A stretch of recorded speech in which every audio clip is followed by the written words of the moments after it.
बड़ा ही कन्फ्यूजन है। बार बार ट्वीट हो रहे हैं, बार बार जो चेयरमैन साहब हैं वो आंसर दे रहे हैं।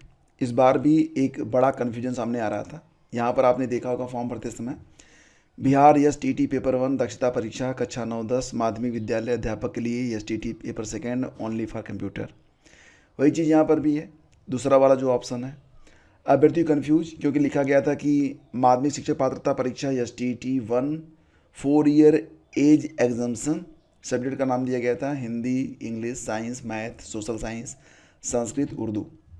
दूसरे वाले ऑप्शन में क्या है, माध्यमिक शिक्षक पात्रता परीक्षा STT 1 10 year age exemption, Arabic, Persian, Bangla, physical education, Maithili, अन्य विषय। तो यहाँ पर जो अभ्यर्थी हैं उनको ये लग रहा था कि अगर पहला ऑप्शन चूज कर लेंगे और हमको एज में एग्जाम्शन तो चाहिए नहीं, हमको एज में छूट नहीं चाहिए, तो जिन लोगों को एज में छूट नहीं चाहिए थी वे लोग आ गए यहाँ पर अन्य विषय पर। ठीक है, तो ये एक बड़ा कन्फ्यूजन था, इसको दूर किया है चेयरमैन साहब ने। बिहार एसटीटी पेपर 1 में यहाँ पर उन्होंने क्या कहा आप खुद ही देखिए।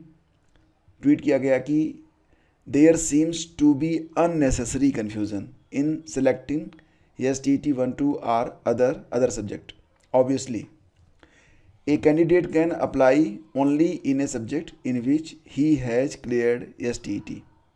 स्पष्ट है कि एक अभ्यर्थी अप्लाई करेगा कहाँ पर, उसी विषय में जिसमें उसने एसटीटी पास किया है। यानी कि अगर आपने ये Hindi, English, science, math, social science, Sanskrit, Urdu वाला ऑप्शन, मतलब अगर यहाँ पर आपने किसी भी विषय से एसटीटी 1 की परीक्षा पास की है तो आप इस ऑप्शन पर क्लिक करेंगे। अगर आपने Arabic, Persian, Bangla, physical education, Maithili से एसटीटी 1 का पेपर पास किया है तो ये ऑप्शन। अगर इन दोनों में से आपका विषय मैच नहीं हो रहा है तो तीसरा ऑप्शन आप चूज करेंगे। Same as for STT paper second. अगर आपने zoology, botany, chemistry, math, physics, English और मैथिली से पास किया है एसटीटी पेपर सेकेंड तो पहला ऑप्शन। और अगर आपने economics, geography, history, home science, philosophy, political science, psychology, sociology, Arabic, Bangla, Bhojpuri, Hindi, Maithili, Pali, Persian, Prakrit, Sanskrit या उर्दू से आपने पास किया हुआ है एसटीटी का सेकंड पेपर तो ये ऑप्शन।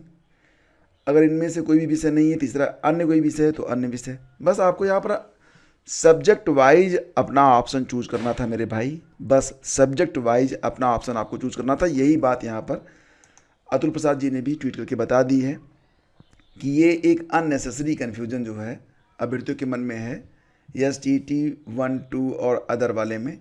तो कह रहे हैं वो कि बिल्कुल स्पष्ट है कि एक अभ्यर्थी उसी विषय में आवेदन करेगा जिस विषय में उसने एसटीटी को पास किया है। This selection of subject can not be based on age relaxation. ये जो सिलेक्शन आप यहाँ पर ले रहे हैं ये एज में छूट वाला कोई इसमें मैटर नहीं है। इसमें छूट अपने आप मिल रही है, नहीं भी मिल रही है। जिसको मिलनी होगी, जिसको ज़रूरत होगी उसको छूट मिल जाएगी, जिसको ज़रूरत नहीं होगी उसको भी यही ऑप्शन चूज करना है, उसको कोई दिक्कत नहीं होनी है। तो जो आपका विषय है उसी के मुताबिक आप अपना ऑप्शन यहाँ पर चूज कर लेंगे। ठीक है, और जिन लोगों को यहाँ पर एज में रिलैक्सेशन चाहिए होगा उनको रिलैक्सेशन मिल जाएगा, जिनको नहीं चाहिए होगा उनको नहीं मिलेगा, सीधी सी बात है। तो यही बात यहाँ पर बताई गई। ठीक है, similarly other meet other subject only, तो बिल्कुल क्लियर हो गया है।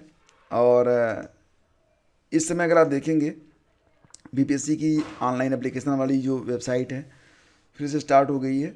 आज लास्ट डेट है, आज के बाद अगर आप अपना निबंधन यानी कि रजिस्ट्रेशन पूरा करते हैं तो निश्चित रूप से आपको कुछ एक्स्ट्रा पेमेंट करना पड़ेगा, लेट पेमेंट। तो यहाँ पर आप देख सकते हैं। तो दोस्तों ये जो है ना ऑप्शन आपके लिए यहाँ पर ओपन है और मुझे उम्मीद है कि आपको इससे काफ़ी हेल्प मिली होगी सिलेक्शन करने में। हालांकि ये चीज़ें मैं ऑलरेडी पहले भी बता चुका हूँ। ठीक है, मैंने आप लोगों को पहले भी ये चीज़ें बता दी थी, आप बिल्कुल कन्फ्यूजन में ना रहें।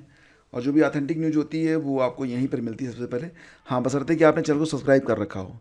तो प्लीज़ डू लाइक कर दीजिए, शेयर कर दीजिए और चैनल पर पहली बार हैं तो सब्सक्राइब कर लीजिए। Thank you.